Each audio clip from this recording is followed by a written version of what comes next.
கர்த்தருக்குள் அன்பான தேவ பிள்ளைகளே, ஆண்டவரும் இரட்சகருமாகிய இயேசுவின் நாமத்தில் உங்களுக்கு என் அன்பின் வாழ்த்துக்கள். இந்த நாளிலேயும் சங்கீதம் 118 அதனுடைய 6வது வசனத்தை வாசிக்கிறேன். கர்த்தர் என் பட்சத்தில் இருக்கிறார், நான் பயப்படேன்.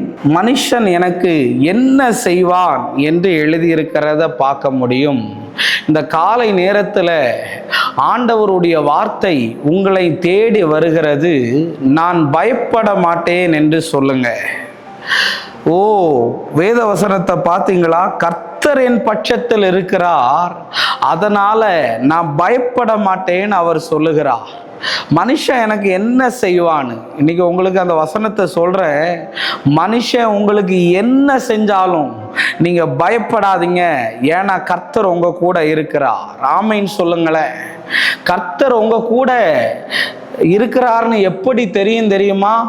மனுஷன் உனக்கு விரோதமா நிறைய மந்திரத்தை செய்வான், நிறைய சூனியத்தை செய்வான், நிறைய ஏவலை செய்வான், நிறைய தந்திரமான காரியத்தை எல்லாம் செய்வான்.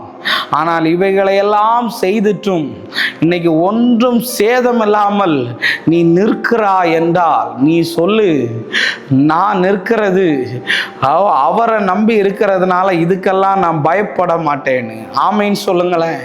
நிறைய பேர் என்கிட்ட சொல்லுவாங்க, அதான் நான் சொன்னேன்ல, ஒரு அம்மாவுக்கு தொண்டையில் டான்சர் கட்டியா.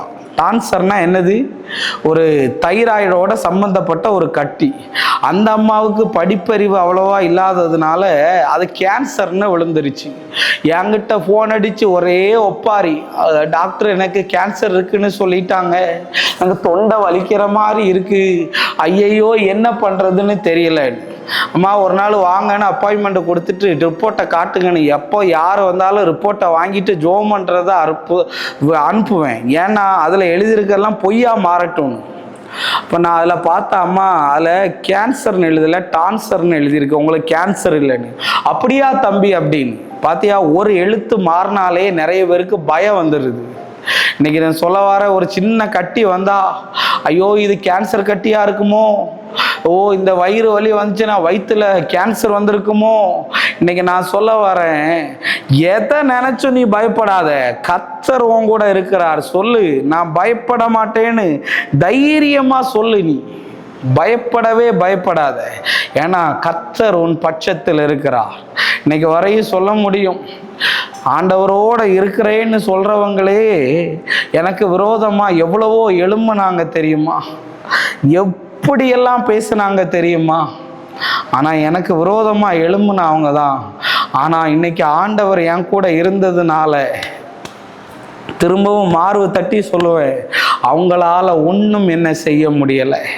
ஒருவேளை கர்த்தருடைய வார்த்தையை கேட்டுக்கிட்டு இருக்கிற நீ மனுஷனுக்கு பயந்துகிட்டு இருக்கிறையா? ஏதாவது செய்வனை நிமித்த பயந்து போய் இருக்கிறையா? இன்னைக்கு ஆண்டவர் சொல்றாரு, அந்த கட்டுகள் எல்லாம் அவிழ்ந்து போகும். உலகத்தில் இருக்கிற அந்த பிசாசை விட உனக்குள் இருக்கிற இயேசு பெரியவர். நீ பயப்படாத. உலகத்தில் இருக்கிற கோலியாத்து பெரியவனா இருக்கலாம், ஹைட்டு, வெயிட்டு, பணம், காரு, வீடுன்னு. ஆனா தாவீது உனக்கு ஒன்றும் இல்லாம இருக்கலாம், ஆனா உனக்குள்ள இருக்கிற ஆண்டவர் பெரியவர். ஆண்டவர் பெரியவர். கண்டிப்பா அந்த கோலியாத்தை நீ விழுந்து போவான். மனுஷன் உனக்கு என்ன செஞ்சாலும் அதை வாய்க்காமல் போகும்படி மாத்திடுவார். அதனால எனக்கு ஆபீஸில் குழிய தோன்றாங்க, ஊழியத்தில் குழிய தொடர்றாங்கன்னு கவலைப்படாத. அந்த குழியெல்லாம் யோசேப்புக்கு வழியாய் மாறினது.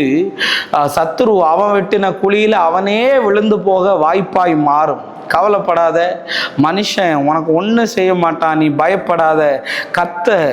நிறைய பேர் சொல்லுவாங்க, அவங்களுக்கு அவங்க சப்போர்ட்டு, இவங்களுக்கு இவங்க சப்போர்ட்டில் ஆடுறாங்கன்னு. எனக்கெல்லாம் யார் சப்போர்ட் இல்லை, எனக்கு அவர் தான் சப்போர்ட்டு. அவர் சப்போர்ட்டாக இருக்கும்போது என்ன யார் என்ன பண்ண முடியும்? அதனால் கவலைப்படாத. ஆண்டவர் உனக்கு சப்போர்ட்டா. யார் பட்சம்னு நிறைய பேர் கேட்பாங்க, அவங்க பட்சமா இவங்க பட்சமானு. என் பட்சத்தில் அவர் இருக்கிறார். ஆமென். அந்த வார்த்தைகள் உன்னை தேற்றட்டும். நம்ம ஜெபிப்போம். அன்பான ஆண்டவரே, இந்த நேரத்துக்காக நன்றி. ஆண்டவரே, நான் என் வாயிலிருந்து வருகிற ஒவ்வொரு வார்த்தையும் உம்முடைய வார்த்தைகள் அநேக பிள்ளைகளை இது தேற்றும்படி போகட்டும். பயந்து கொண்டு, அழுது கொண்டு, புலம்பிக் கொண்டு இருக்கிறவர்களுக்கு இந்த வார்த்தை ஆறுதலாய் போகட்டும். இயேசுவின் நாமத்தில் வேண்டுகிறேன் நல்ல பிதாவே. ஆமேன், ஆமேன். God bless you. கர்த்தர் உங்களை ஆசீர்வதிப்பார்.